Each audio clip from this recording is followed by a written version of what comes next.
On how to register as a representative assessee on the e-filing portal. Generally, a person is chargeable to tax only on his own income. However, there can be certain situations where a person is made responsible to pay tax and comply with all other provisions of Income Tax Act on behalf of some other person. Such a person is known as a legal representative of another person under the Income Tax Act. Such legal representatives come into picture when the person who is liable to pay taxes is not able to file income tax by themselves. Such can be situations in case of a non-resident, minor, lunatic, or any other reason.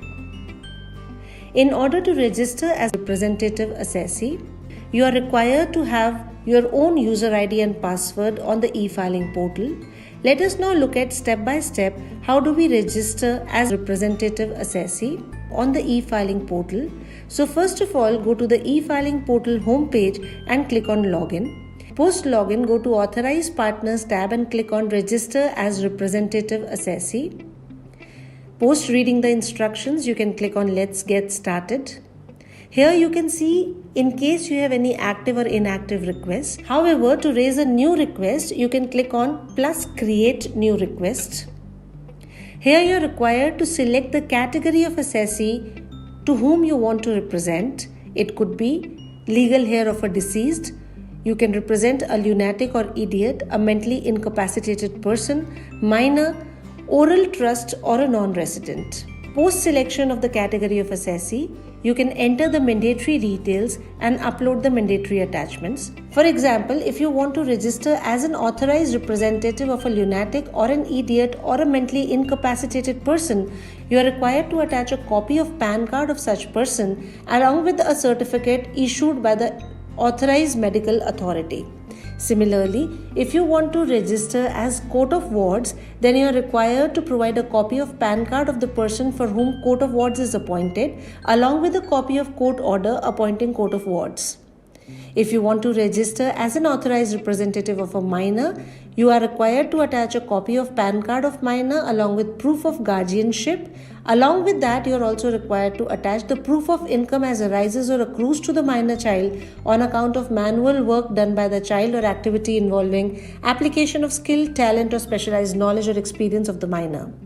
In case you want to register as an oral trust, you are required to provide the copy of the PAN card of the beneficiary of the trust along with the copy of the PAN card of the trustee, copy of the PAN card of the oral trust, and the self-attested copy of declaration made by the trustee.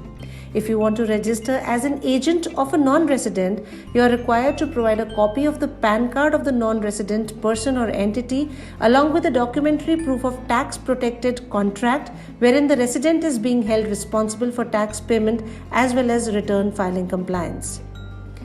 If it is a trust in writing, you are required to provide a copy of the PAN card of the beneficiary of the trust along with the PAN card of the trustee, copy of the PAN card of the trust in writing, along with a copy of registered trust deed. If you want to register as a legal heir of deceased, you can refer to the video which is provided here. After attaching all the required documents, you would be required to enter the OTP received on your mobile number and email ID registered on the e-filing portal. Enter the 6-digit OTP received on your mobile as well as email and click on verify. Now your request will be submitted and you will be getting a success message. You can click on view request to view the request which has been submitted. Now you can also reach to the active request section, and if you wish to withdraw the request, you can click on withdraw request. Once the request will be approved, the representative assessee can log into the e-filing portal using its own login ID and password, and post login in the profile section, the representative assessee can switch the profile to a representative assessee. Registering as a representative assessee on the e-filing portal is very easy. To know more,